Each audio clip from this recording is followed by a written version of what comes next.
रहीम अस्सलाम वालेकुम। O level, how are you? ठीक ठाक है। डू यू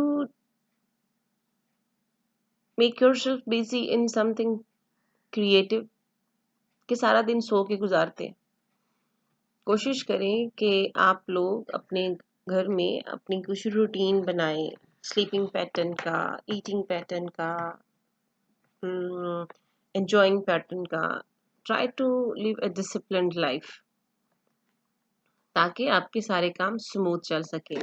आज हमने आपने Pottermania hits the global high street का सेकंड थर्ड लेक्चर बनता है उसके हमने पैराग्राफ नंबर 5 और 6 की आज रीडिंग करनी है।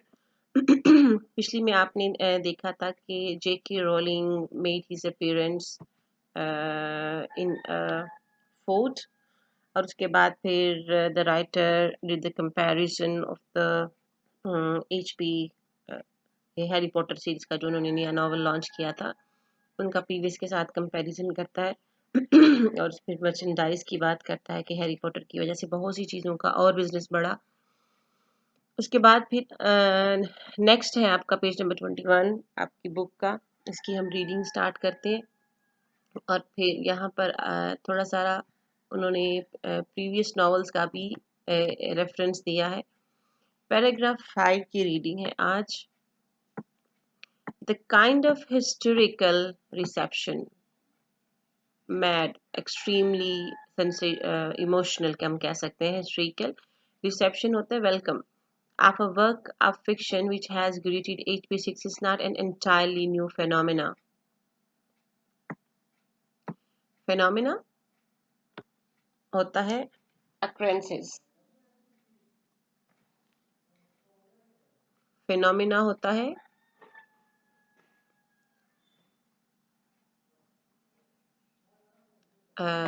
ये अभी मैं आपको इसका मीनिंग बताती हूँ। Phenomena होता है occurrences, और उसके बाद फिर नेक्स्ट हम रीडिंग करते हैं। मैंने आप कोशिश की थी कि आपको मैं साथ मीनिंग दे सकूं but there is something technical problem. अच्छा जी, occurrences, ये फिनोमिना occurrences however कहता है कि ये एक बिल्कुल नई बात नहीं है कि लोगों ने इतना ज़्यादा वार्म वेलकम किया है किसी भी फिक्शन का, किसी भी बुक का।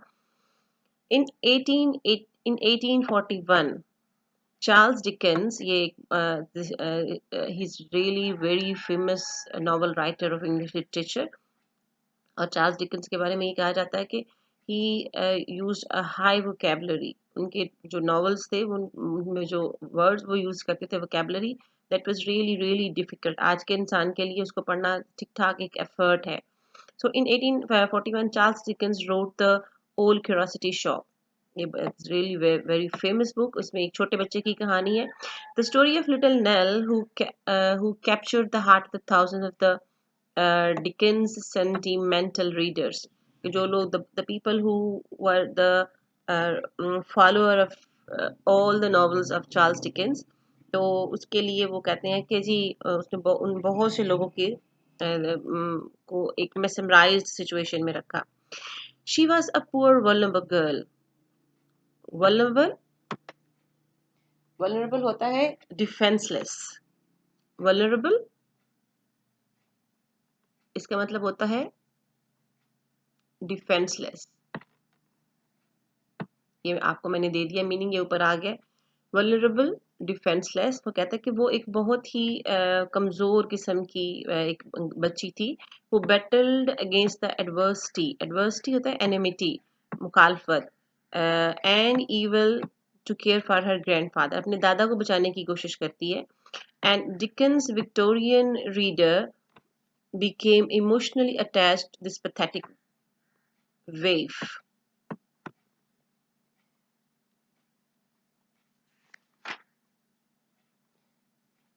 बेचारी, इसके मतलब पुअर के मानों में आएगा। This pathetic waif poor child as she had been a real child. और कहते हैं कि वो इस बच्ची के साथ, ये जो नेल है, इस बच्ची के साथ इतने ज़्यादा अटैच हो गए थे कि उनको लगता था कि he was a living creature, he was a living person, एक वो जिंदा जीती जागती बच्ची है, वो बहुत ही ज्यादा उस बच्चों, आज भी तो हमारे यहाँ ड्रामा जब बच्चे देखते हैं तो कार्टून्स देखते हैं तो अपने आप को फील करते हैं कि वो बिल्कुल ही उसके साथ अटैच है। Dickens novels first appeared in instalments. Instalments किस्तों में होना, एपिसोडिक होना। इन periodicals मैगजीन्स में वो किस्तों में आता था, and reader had to wait many weeks or even months to reach the end of his story। और फिर हर मैगजीन में हर वो एपिसोड, जैसे हम टीवी पर आजकल देखते हैं कि आज एक हफ्ते में एक एपिसोड आती है, तो फिर हम we have to wait for 14 at least 14 weeks or 24 weeks कि हम उसका एंड इसी तरह एंड देख सके। इसी तरह तब स्टोरीज में भी ऐसे होता था। When little Nell finally died in the old curiosity shop, readers were devastated. Readers were devastated, distraught के मानों में आता है ये। डेवस्टेटेड होता है बिल्कुल ही इंसान खराब सिचुएशन में हो कि उसको समझ ना आए। डिस्ट्रॉट मैंने आपको मीनिंग दे दिया ऊपर। डेवस्टेटेड का मतलब होता है डिस्ट्रॉयड और ruined के मानों में आता है। And Dickens was deluged. Deluged होता है फ्लडेड, हमला करना, अटैक करना, मतलब क्रिटिक्स के मानों में, क्रिटिसिज्म के मानों में आता है। बहुत ढेर सारा एकदम से क्रिटिसिज्म आ गया। डिल्यूज्ड, क्रिटिसाइज्ड करना, greatly criticized. With letters of criticism, deluged होता है यहाँ पे फ्लडेड के मानों में आ रहा, ढेर सारा एकदम से चीजें आ जानी। How could you let little Nell die? आप छोटी सी करेजियस बच्ची को कैसे मार सकते हैं? They wrote in their hundreds. सैकड़ों उसको खात्मे मसूल हुए जिसमें उसको क्रिटिसाइज की गया, तनकीद की गई कि उसने बच्ची को क्यों मार दिया। इधर भी तो फिल्मों में आजकल आप हीरो को मरता हुआ देख लें तो फिर आपको अफसोस होता है कि हाय क्यों मर गया वो। इन अमेरिका, अच्छा ये सारा जो सूरत हाल थी ये आपको यूके की बताई गई है, इंग्लैंड की बताई गई है। आप अमेरिका में क्या सिचुएशन थी उस जमाने में? The reactions were even more violent. Extreme level का रिएक्शन आया। Hundreds of people gathered on the harbour side. Harbour वो जगह होती है जहां पर शिप आकर रुकते हैं समंदर में या इवन दरिया में भी। As the ship carrying the final installment part of the old curiosity shop docked। docked का मतलब होता है जब कोई शिप आके जिस जगह पर रुकता है ना, तो हम तब कहते हैं डॉक्ड। ये मैंने आपको मीनिंग दे दिया ऊपर at the top of your screen. Came into the harbour, जब वो जो शिप वो आया वहां से आके रुका। व्हाट हैपन टू लिटिल, हर कोई यही पूछ रहा था लिटिल नेल के साथ क्या हुआ। दे cried in 1841।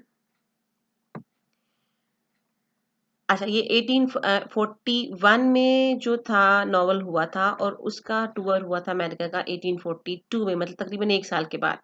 After the books publication deacon started his American tour in Boston. Boston is a state of America, ठीक है, बोस्टन स्टेट ऑफ अमेरिका। जब अमेरिका जाके अपने टूर विजिट के लिए जाता है, वेयर ही वॉज लाइनाइज्ड। लाइनाइज्ड होता है फ्लैटर्ड, बेतहाशा तारीफ करना। जैसे मतलब आप शेर हो, आप लाइन हो, कि किसी को बहुत बहादुर कहना हो, तो वहां पे इसको लाइनाइज्ड किया गया।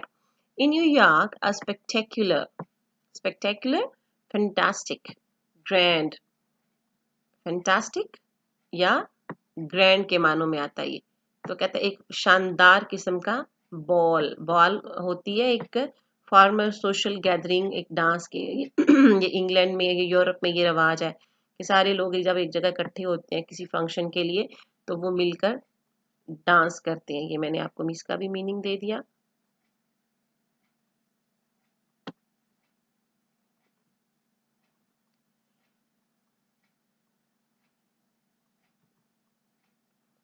ठीक है जी।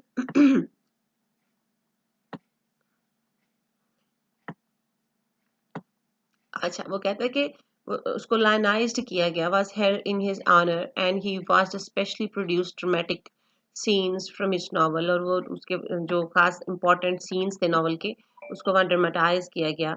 It was said a reporter at the time, the greatest affairs in modern times, the fullest libation ever poured upon the altar of the muses। Libation क्या होती है?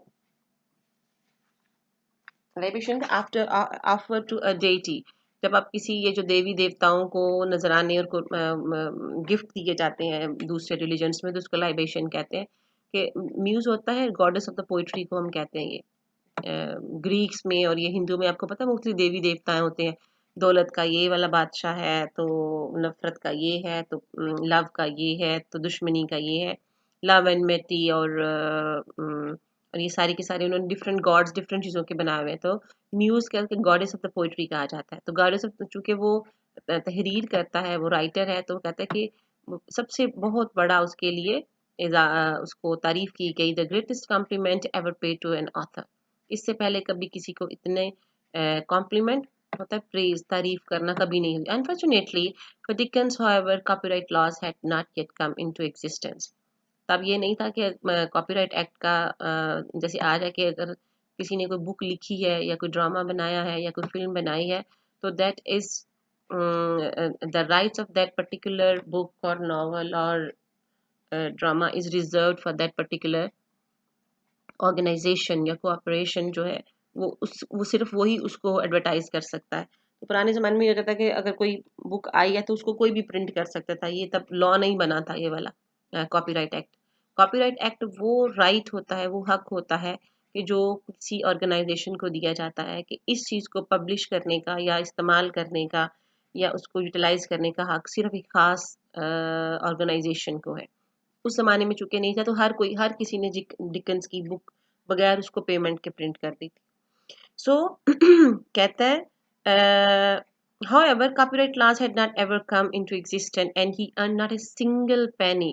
उस बेचारे को कोई मॉनेटरी फायदा नहीं हुआ था। इनको चार्ल्स डिकेंस को कोई भी मॉनेटरी फायदा नहीं हुआ था, बस ये है कि मशहूर हो गए थे for all the hundreds and thousands of his novels sold in America.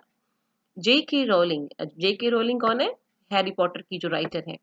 J.K. Rowling would not have her multi-million pound fortune, कि वो लाखों करोड़ों रुपए ना कमा पाती today without the copyright laws which Dickens fought so hard to establish।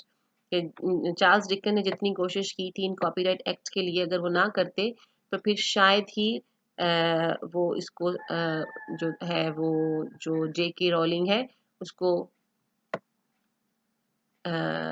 उसको सही कर पाती और वो जेके रोलिंग इतना पैसा कमा पाती जितना के इन्होंने कमाया था डिकन्स ने तो कुछ भी नहीं कमाया था। तो it was all due to the efforts of the Dickens that JK Rowling earned a lot of money. ठीक है जी, so this is the end of the reading. Next हमने देखना है कि क्वेश्चन आंसर्स क्या है, that is based on today's reading. अगर if you remember that in previous lecture we did 6 questions. ठीक है, 6 क्वेश्चंस मैंने आपके साथ डिस्कस किए थे। आज हमने रिमेनिंग 4 कर रहे हैं। विच point is the writer illustrating by introducing Charles Dickens novel the old crusty shop into the article. Paragraph 5 का आंसर है। तो अगर आपको याद हो तो उसने भी ये कहा था कि to pour such a huge welcome or praise or, जो तो ये कोई नई चीज़ नहीं है, but it has already done with the Charles Dickens novel Old Curiosity Shop. तो कौन सा एलिमेंट उसने कहा है, which point is the writer illustrating, कि ये जितनी प्रेज और इतना मशहूर होना, the to be famous is not only the characteristics of the J.K. Rowling's Harry Potter, but it has already done with the Charles Dickens novel The Old Crusty Shop. Next है जी, why did reader of the Old Crusty Shop deluge Dickens? Why did readers of the Old Crusty Shop deluge का मतलब क्या था? Flooded, ढेर सारा एकदम से कुछ इस डिकेंस के ऊपर जो उन्होंने लेटर्स लिखे थे when they reached the end of the story, कि उन्होंने उसको क्यों खत लिखे थे। The readers of the Old Curiosity Shop, इसका क्या होना चाहिए कि वो इसलिए खत लिखे थे कि उनको उसका एंड पसंद नहीं आया था, कि उन्होंने नेल वो जो गर्ल थी उसमें उसको क्यों मार दिया था। तो why did readers of the Old Curiosity Shop deluge Dickens, उसको क्यों ढेरों खत लिखे? Because they were not willing to accept the death of the Nell, the girl of the novel The Old Curiosity Shop। इसलिए उसको लिखे थे कि नेल को क्यों मार दिया था, कि the Nell, why the character of the Old Curiosity Shop was died, उसको क्यों मार दिया गया था एंड में, इसलिए उसको लिखे थे. Which two pieces of evidence in paragraph 6 tell you that Dickens was extremely popular in America? दो कौन कौन सी आपको वो उसमें पता चलती हैं. एक तो वो था कि the hundreds and thousands of people were gathered when the ship brought the last installment. एक तो ये था, ठीक है. एविडेंस हमने सबूत देना है कि वो कितना ज़्यादा अमेरिका में पॉपुलर था. एक तो रीज़न ये थी कि जो क्या था कि hundreds of people were gathered on the harbour when the ship brought the last instalment of Old Christie Shop. एक तो एविडेंस ये है. दूसरी एविडेंस क्या थी कि when he was when a spectacular ball was held in on the honour of Charles Dickens, कि जब वो खुद गए वहाँ पे तो उनके ऑनर में जो उन्होंने एक बहुत बड़ा स्पेक्टेकुलर बॉल, ये वर्ड आपका इस्तेमाल हुआ हुआ है, एक बहुत शानदार एक पार्टी दी थी. स्पेक्टेकुलर बॉल जो है वो शानदार पार्टी के मानों में आता है, वो जो दी थी. तो ये दो एविडेंसेस हैं. Next last question is how did the absence of the copyright laws effect Dickens. How did the absence of copyright laws effect Dickens, के वो जो कॉपीराइट एक्ट नहीं थे, ठीक है, उस जमाने में नहीं थे ना, कि मतलब अगर कोई बुक प्रिंट करनी है तो सिर्फ वो उसका जिसको उसने परमिशन दी होगी सिर्फ वही तो वो कॉपीराइट एक्ट उस वक्त नहीं थे.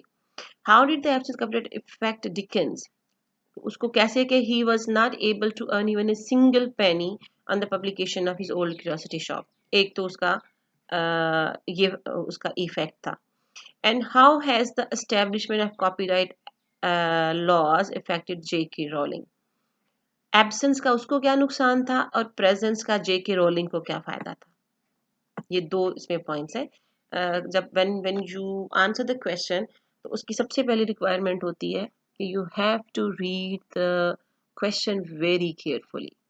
आपने क्वेश्चन को गौर से पढ़ना होता है कि उन्होंने कितने पॉइंट्स पूछे हैं. ठीक है, तो यहाँ पे उन्होंने दो पॉइंट्स पूछे हैं कि what was the effect of the absence of the copyright act on Dickens, कि डिकेंस को उस कॉपीराइट एक्ट होने का ना होने का क्या नुकसान था, क्या असर था उस पर. तो ये था कि absence of copyright act affected greatly affected Dickens greatly because he was unable to earn even a single penny on the publication of Old Crusty Shop. ये नुकसान था. दूसरा था establishment of copyright laws. Okay, so the establishment of Copyright Act, yeah, establishment of copyright laws benefited J.K. Rowling because she was able to earn millions of pounds on the publication of her book, right?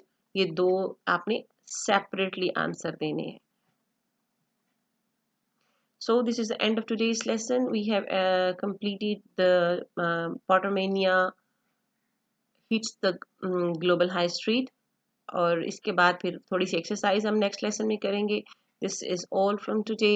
Thank you very much and have a very nice day. और कोशिश करें बच्चों के उसको इसको पढ़ें और खुद से क्वेश्चन के आंसर्स लिखें. ओके जी, अल्लाह हाफिज.